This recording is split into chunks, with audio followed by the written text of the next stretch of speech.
So,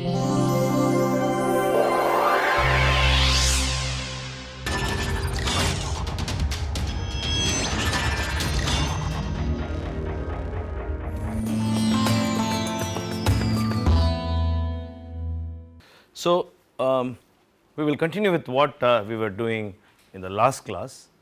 We were looking at a broad picture or perspective of vehicle dynamics. So, we were looking at how we are going to approach the subject of vehicle dynamics. We said that for us, though there is a vehicle, it has its components and so on. When we are studying vehicle dynamics, we said the center of this whole thing is the mathematical model. So, the mathematical model comes from our good old Newton, Euler-Newton equations, and this has an input and an output. Remember that when we looked at the dynamics, okay, which is defined by using these mathematical equations, they are classified into what we called as longitudinal dynamics,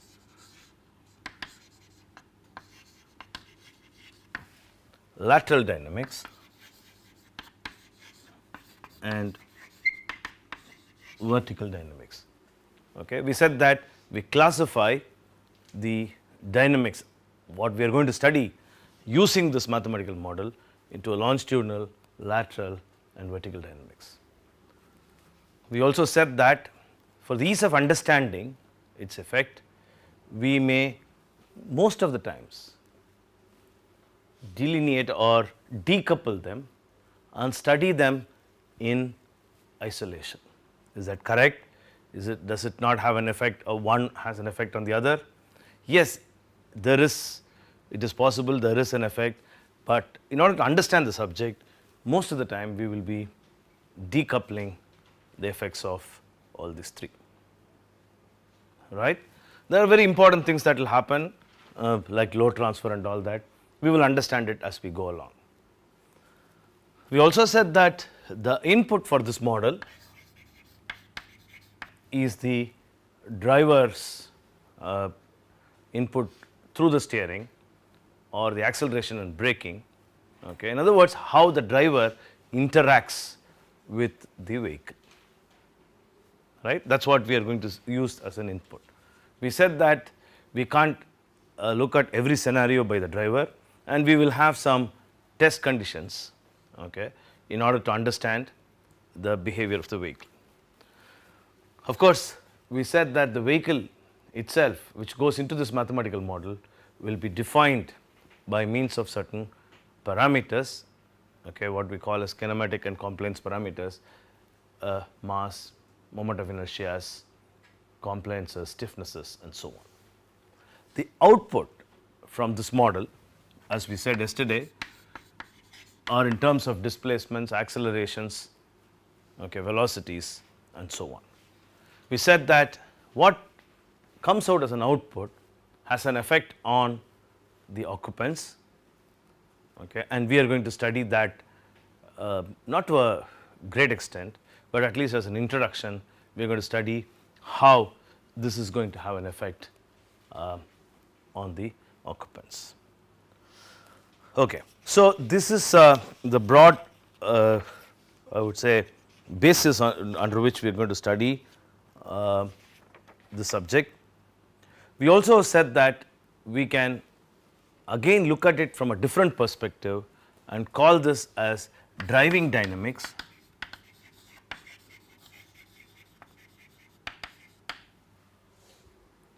okay, safety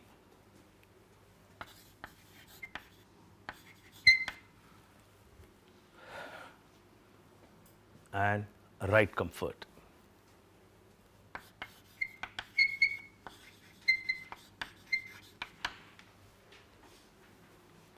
When we look at this from a different perspective, same problem, we are going to look at it from a different perspective, okay.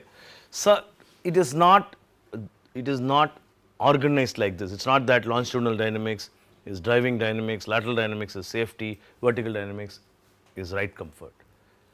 It is, to a certain extent, it can be looked at it like that, but they are not necessarily a clear demarcation like what we have here. So, we would look at the safety during driving, okay, both in the longitudinal as well as in the lateral dynamics, right. Okay. We will continue now with this short introduction, and we are now going to look at this mathematical model, okay.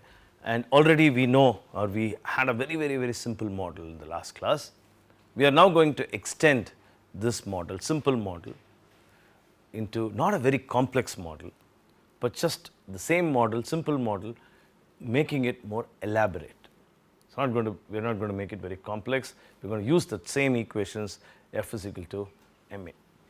Okay. So, in other words, we directly plunge into what is called as the longitudinal dynamics and look at a very simple mathematical model that we will be using in order to understand the longitudinal dynamics.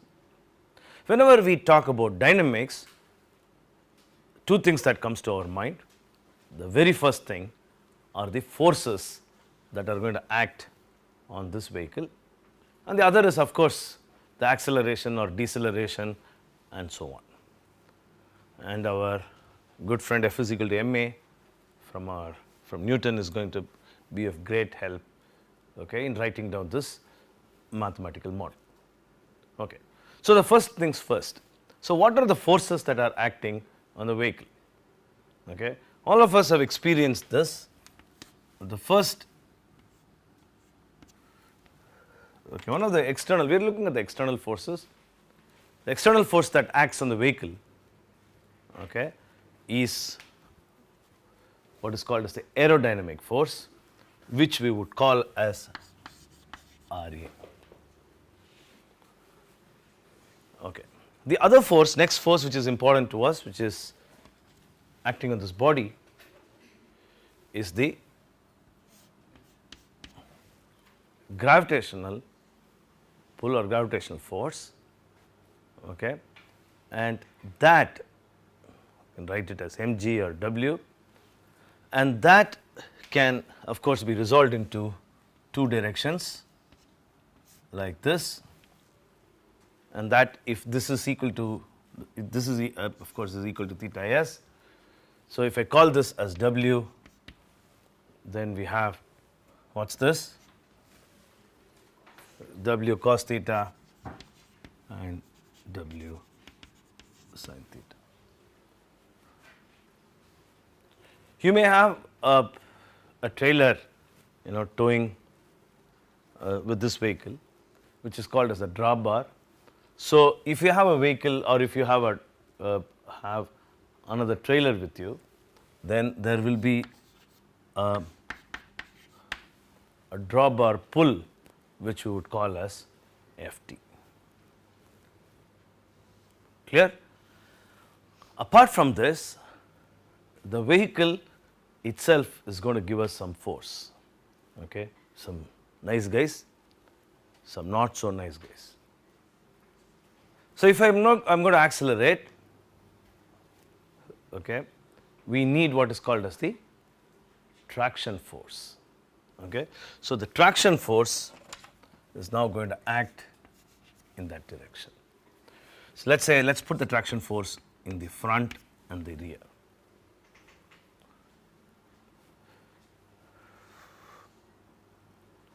Okay. Let us look at this tractive force and call this as Ff and Fr.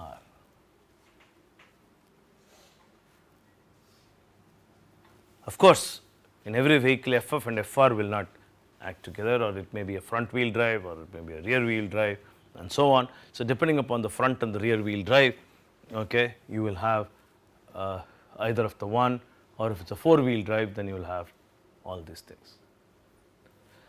Apart from this, one of the very important forces, okay, which consumes our fuel, okay, is what is called as the rolling resistance of the tire. The rolling resistance of the tire, okay, acts opposite to We will understand this rolling resistance in a minute. It acts opposite, okay, to this tractive force, okay, and in fact it is something like a braking force that acts on the vehicle, right. Now what is, let us first understand, see up to this it is not very difficult to understand what are the forces that are going to act, okay. What am I going to do? What I am going to do is very simple. I am going to find out the reactions of the front and the rear. Okay. Let us say that we are accelerating, of course we are applying a tractive force. So we can say that I have a D'Alembert's force, actually it is not a force, it is a pseudo force, okay, which can be written as W by G into A. Okay. It is not a good practice actually to put this D'Alembert's force, it is nice to write F is equal to ma, but then when I take some moments then it becomes easier for me to have a force there, and that is the reason why I have a force and call as the D'Alembert's force. Okay. Now all these forces are familiar to you. In order to take the moments, of course you need some dimensions, right. So let us call the dimension something like this. Let us say that length is equal to L1 and that length is equal to L2. L1 is the distance from the front wheel to the CG location, L2 is the distance from the CG location to the rear axle, the rear wheel, and let the total length of the vehicle L1 plus L2, let it be called as L. The other thing that is important to us is the heights. Right. So let us call this height as HA. Let us call the CG location height is equal to H, and let me call that height to be HT.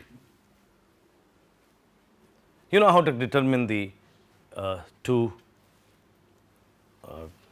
W's or the reactions at the wheels, WF and WR. If I want to find out WF, I take a moment about WR, okay.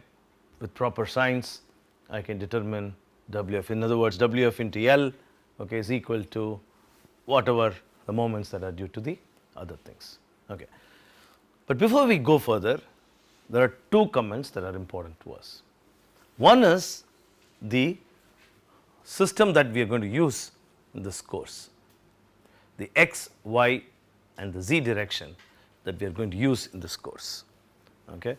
This comes out of an ISO standard and we call the direction which is along the direction of travel, okay, as X, perpendicular like that as Y, and the other direction normal to the ground as Z, okay. So longitudinal, lateral, lateral and vertical directions. Of course, you know that there are motion, okay, the angular motion along these directions. For example, the angular motion in the direction of X, okay, in other words that angular motion, okay, along the direction of X, okay, let me, I think that has to be a correct one, let us say positive, okay, that is positive, is called as, what is that angular motion called as? Roll. So this is the roll and the angular motion, okay, here which is in the Y direction, that is that angular motion is called as the pitch, and that is what we call as yaw, right. So when you say very colloquially pitching, okay, that is moving in that direction, right. Okay. So that is the first thing. The second is, let us go into the details of what is called as rolling resistance. Rolling resistance is today very, very important for fuel consumption. especially in trucks, can imagine that the rolling resistance whose origin are the tires consumes nearly 30% of the fuel of the vehicle. We are going to do quite a bit of tire dynamics in this course, but let us understand what is rolling resistance and how do we get it. Quickly, we will go into details later just to understand, because I am putting a force there, so you have to understand what this rolling resistance is. Okay. Now, there is a misnomer. Many students assume that the rolling resistance is just the frictional resistance of the tire. Absolutely not. It is not the frictional resistance. Rolling resistance comes from the property of the elastomer or rubber, okay, which is the material of the tire. Elastomer or rubber, as it is called, that is what goes into the manufacture of the tire. Elastomers have a property called viscoelasticity.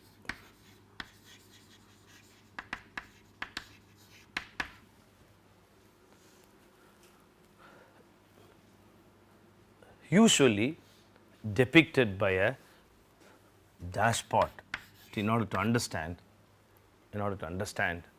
the effects. Clear? Now, what is this viscoelasticity and how does that going to have an effect? We will see that in a minute. As I said, we will elaborate it later. Any material can be looked at, it's a small digression here, any material can be looked at from three simple models. One, a spring, other dashpot, and third one is what I would call as a friction. Suppose I say that a material is purely elastic, okay, then you can say that the material can be represented by means of a spring. Okay. This is not a very correct representation. We are not going into too much of details. We can say that, okay, a spring, a linear spring especially, okay, is good enough to model, say, a linear elastic material. Okay. So, it is something like an understanding of the material behavior. A linear spring where the force is proportional to the displacement with the stiffness K can be looked as if it is the material and K is something like E. Okay. So, when I leave the force, the spring comes back to its original position, and that is what we loosely call as elastic. Okay. Now, to this we can add other material behaviors. For example, if you look at elastomers, elastomers are elastic, of course elastic, and then viscous behavior. Okay. So, in other words, I can model elastomer, or I can understand elastomer as if it is made up of a spring and a dashpot. Okay. This dashpot can either be attached in parallel to look at it, okay, or we can understand the behavior by attaching it like this and so on. There are names to these models, okay, Kelvin and the Maxwell models, but we are not going into the details of these models. Okay, we are putting this in order to understand, okay, the behavior.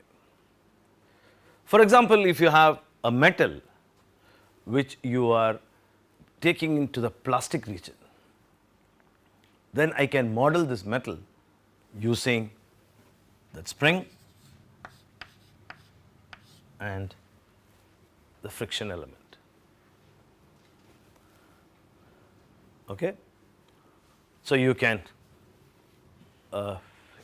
join together in parallel or series and so on, these elements, you can join them and then write a mathematical equation which can form the basis of the constitutive equation or stress strain behavior, okay, of the material. Clear. Now, we are not going into this, as I told you, into the characteristics, and I am not going to write down equations here. We will understand only the elastomer part in this case. Maybe pass a comment afterwards about this friction and why friction is used to model what we call as plasticity. Now, what is the difference between an elastic material, a viscoelastic material? Sometimes people call this as hyperelastic, viscoelastic material and so on. An elastic, first of all, let us understand that elastic material is not necessarily linear. It can be non-linear elastic as well. So, if I now have a load deflection of the stress strain curve, okay, when I load it, a material, which means that I am applying forces, I keep increasing the force, because of which the stresses increase and there is an increase in strain and so on. So, when I load the material, let us say that the path taken by the stress strain curve is something like that, goes like this. When I unload a material, an elastic material, it would actually, all of you know that it would follow the same path. On the other hand, a viscoelastic material does not follow the path when it is unloaded and would now follow a different path, okay, and that amount of energy is lost and usually called as the hysteresis loss. Clear? So, there is an amount of energy that is lost. It is the same as plastic, there is a subtle difference, a good difference, that though at the end of loading there is a residual strain here, the strain will come back to 0 with time. So, time is an important factor in viscoelasticity. Time and frequency are an important factor in viscoelasticity.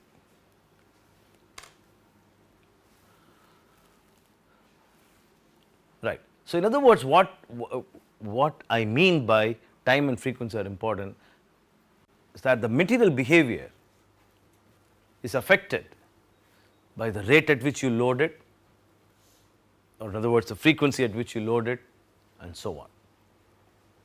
Okay. So, time and frequency are important factors. So, the first thing is that, to conclude whatever we have been saying, that there is a loss of energy when the material is loaded and unloaded. How is it going to affect us? Why is it that the tire should develop a rolling resistance, okay, and that is what we are coming now. Now, let us say that obviously all of you know it, but I am just reiterating what is well known. Let us say that I have a tire, we have what are called as treads, let us say that is a tread, okay, and that is the ground. So, this tread material as it approaches is going to get, let us say that it gets compressed and then again gets released. Okay. Why tread? But the material inside the tire, which we are going to see what they are, okay, also gets compressed and released, or in other words, there is a loading unloading cycle as the tire rolls, a loading unloading cycle as the tire rolls, similar to what you see in this stress strain curve. So, in other words, if I go and sit here in this tread, okay, and go through the cycle of rolling, right, I will go through a compression and then whole compression. As I come here, I get completely compressed. As I go out, the load on me gets released. So, because of this cycle, okay, I lose energy, okay, or there is an hysteresis loss, right. Now, who is going to compensate for this hysteresis loss? Because your vehicle has this tire and tire is losing energy. So, who is going to compensate? The vehicle has to compensate, okay, the vehicle has to compensate.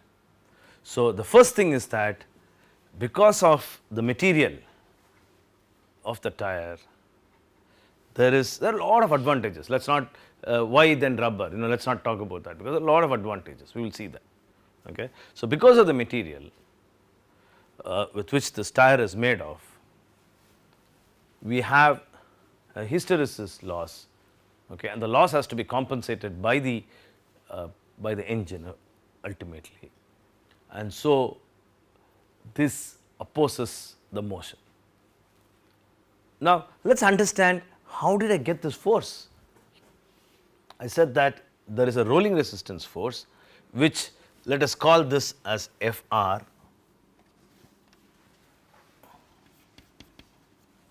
okay, rolling resistance force. It can be the front and the rear. Okay. So, how did I get this as a force? Okay. So, in order to understand this, we have to look at what is called as the contact patch of the tire, contact patch of the tire.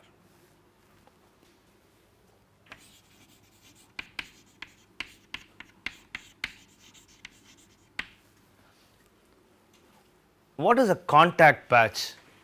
A patch that is formed obviously by contact of the tire with the road. In other words, more precisely, it is the pressure distribution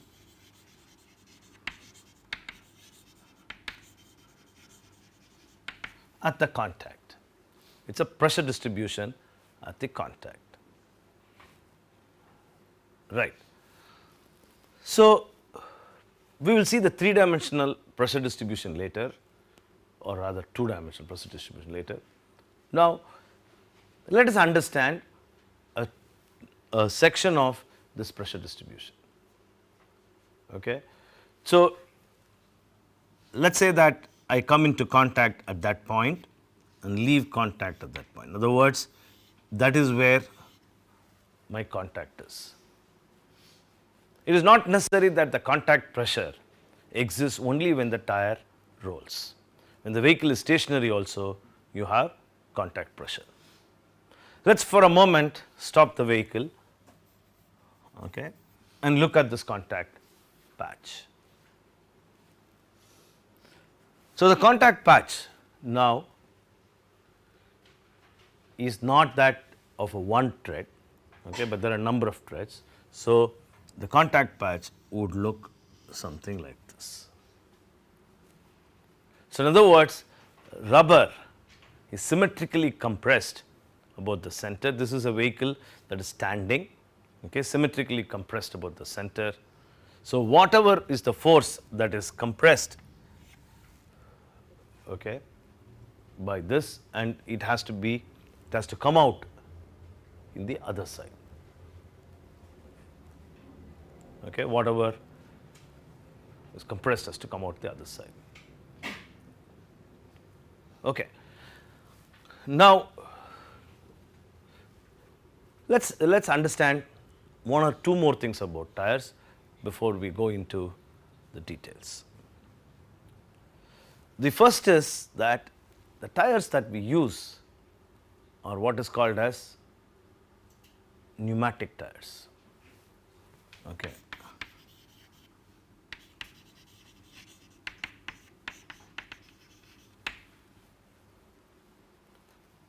are called as pneumatic tires. In other words, we inflate the tire to a particular pressure, right.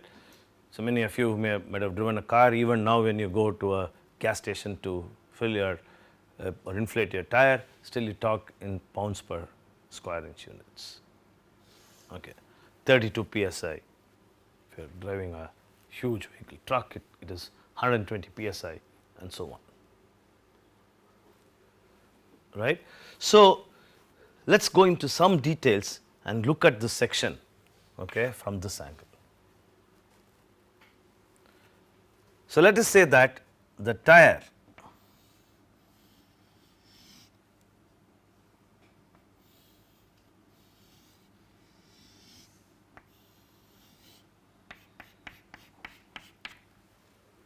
okay, that is how it is deformed.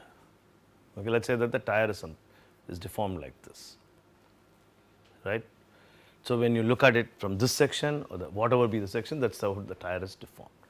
Okay. For a moment I am taking out the tread and I am saying that the tire has a thickness something like that, right.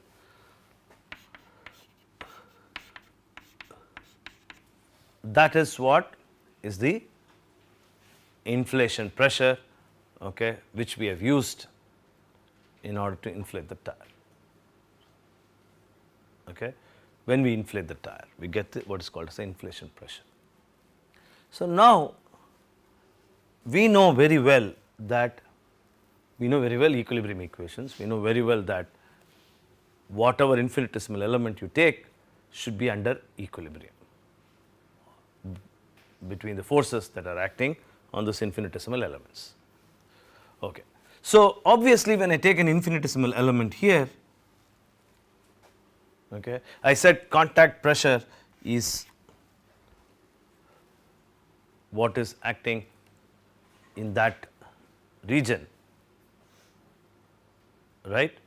So, if I want this to be under equilibrium, or if I want it to be under equilibrium, then the pressure that is acting, the contact pressure that is acting should equilibrate the inflation pressure, okay, when it is full contact, when it is in full contact.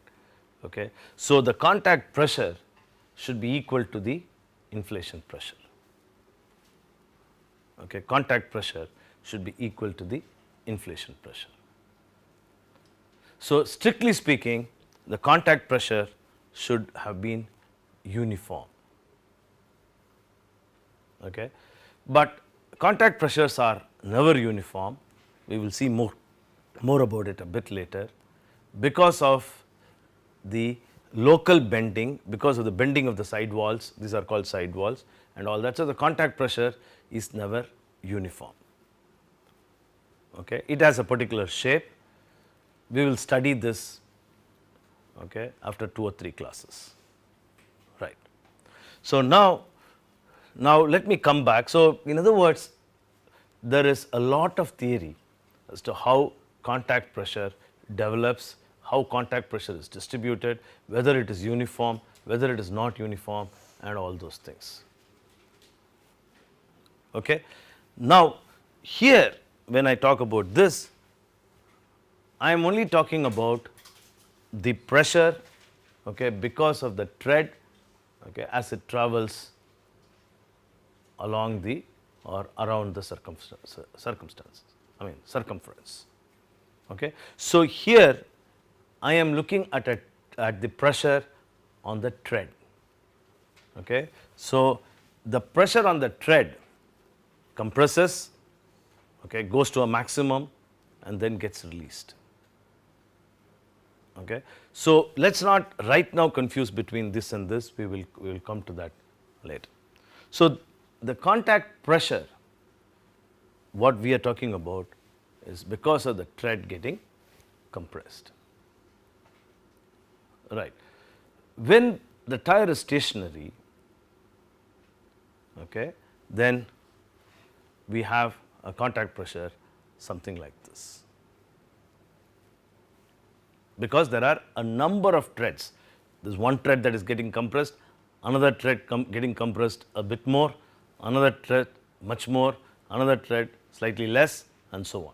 So, number of threads are involved at various compressive positions, okay, and hence we have a contact pressure like that of the threads that are formed. Okay.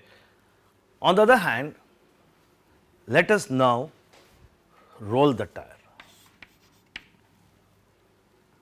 Let us now roll the tire. Okay.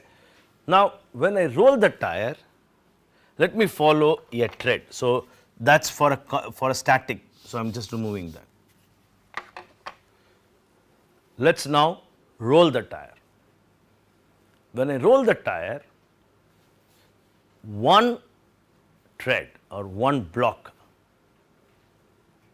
that block is what we are going to follow, that block gets compressed, okay, goes to a maximum compression and then gets released. So, one block here, okay, that block as I rotate the tire or as the tire revolves goes into this position. So, same block goes into this position, maximum compression, goes out and gets completely released. So, in other words, a block gets loaded like that, okay, and then gets unloaded. Now, how is that? It's going to be unloaded. It's going to be unloaded like this. So, unloaded like this. So, as the blocks gets loaded and unloaded, these blocks lose energy or hysteresis develops in these blocks. Clear? It is not only the blocks that gets compressed or loaded and unloaded, but the sides of the tire, they also go through the same thing. So, in other words, the sides of the tire gets also loaded and unloaded and so on. Okay. So, in other words, this loading and unloading cycle gives rise to this energy loss, and that has to be accounted for by the vehicle. I am just repeating that so that you understand it, and that is quite clear. Now, how does this loading unloading cycle affects that contact patch, okay, in a very simple setting as we had seen? How does that gets affected? Because the loading cycle or loading path is different from the unloading path. How does that get affected? So, it was symmetric when it was stationary, that is fine, but when it gets loaded and unloaded, look at this carefully. For the same strain, in the unloading path, the stress is less. Okay. So, now we are talking about the pressure, okay, that is acting on the threads. Since for loading and unloading they are different, this curve cannot be symmetric because they are, both of them are not the same.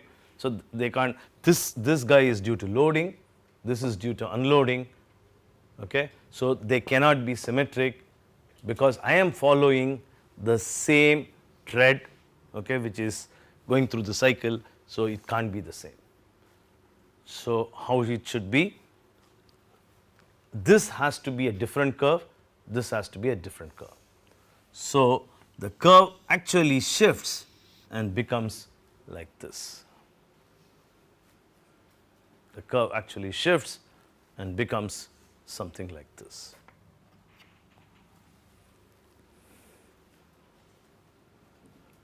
Because it is, the loading curves are different from unloading curve, the curve, the symmetry is lost, it becomes something like this.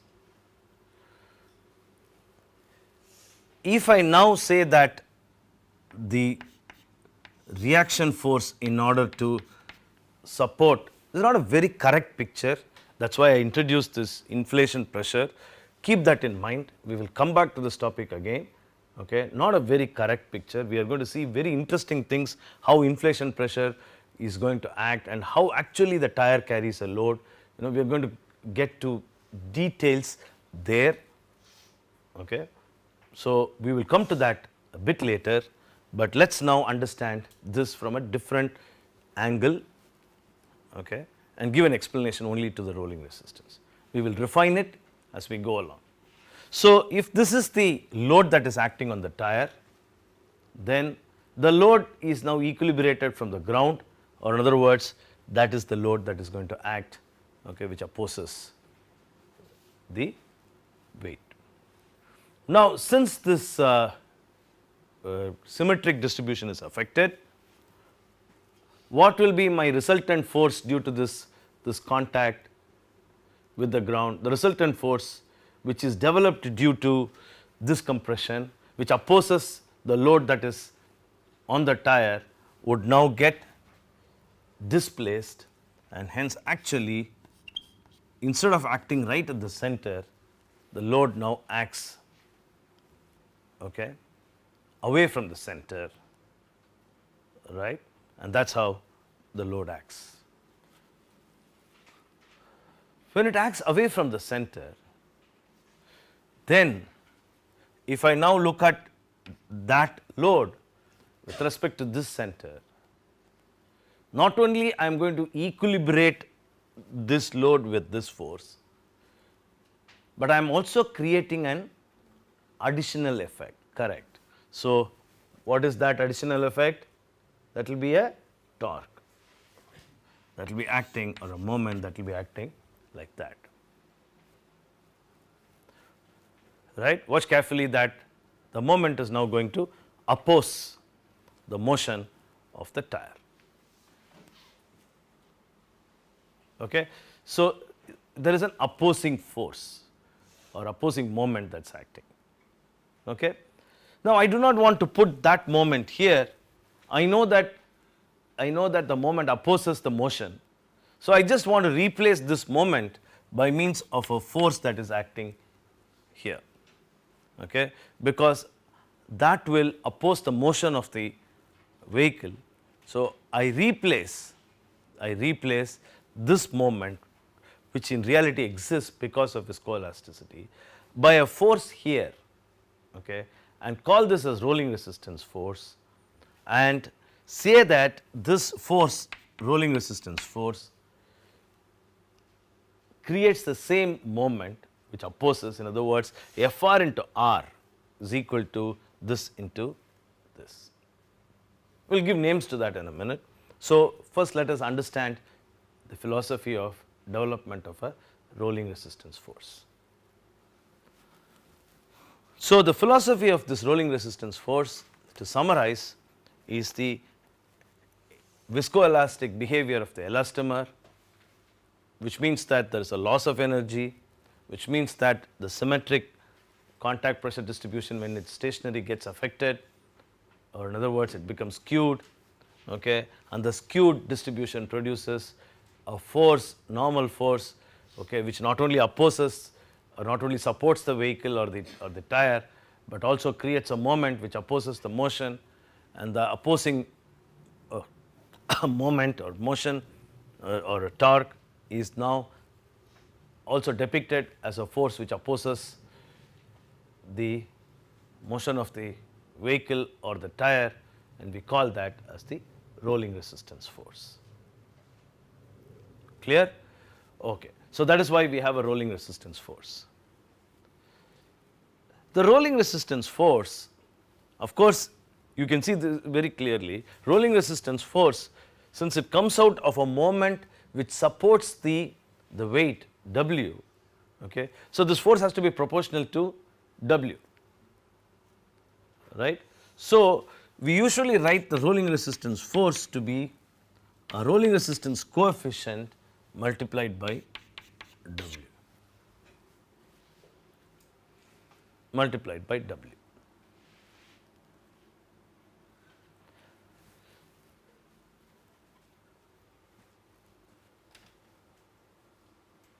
Obviously, the rolling resistance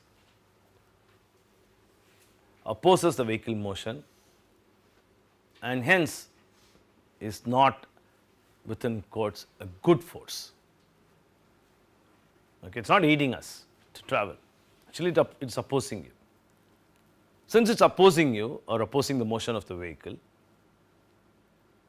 we consume energy, because I have to overcome that.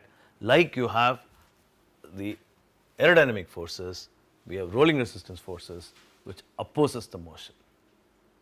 Interestingly note that when the vehicle brakes, this rolling resistance force would act in the same direction as that of the braking force, which is now going to flip and act from the other direction. So, rolling resistance force aids in braking and opposes traction. Clear? Okay. So, the first thing you would tell that why not I completely reduce rolling resistance, go to 0, is it possible, how low you can go? There are a lot of issues, we will come to that later when we talk about tire mechanics. So, first things first. So, that is the rolling resistance force, which is written in terms of a rolling resistance coefficient and W. Okay. Our next step is to find out Wf and Wr, okay, and Wf determined by taking a moment about the point A and Wr determined by taking a moment about the point B. Okay. So, on one hand we have Wf into L is equal to, on the other hand you are going to write down the moment due to the forces. Okay. So, you know this very well.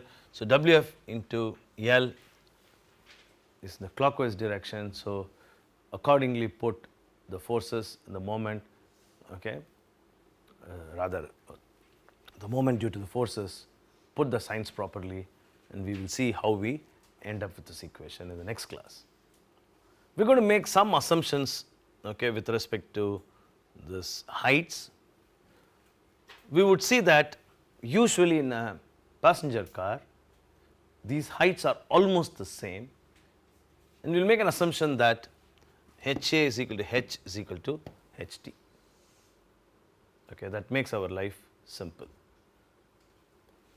One of the things which is obvious, which all of us experience, which you would immediately notice, is that Wf and Wr is going to get affected when a vehicle is accelerating, okay, or in other words, that is what is called as a load transfer. You would have noticed this when you go in a vehicle, in a car, obviously all of us know it, very simple mechanics, that when you accelerate you tend to fall back, and when you brake you tend to fall forward. In other words, there is a load transfer to the axles as well. It has a very interesting effect. So, we will write down this equation, we will find out Wf and Wr, then we will look at traction and braking and so on. Okay? We will stop here and we will continue in the next class.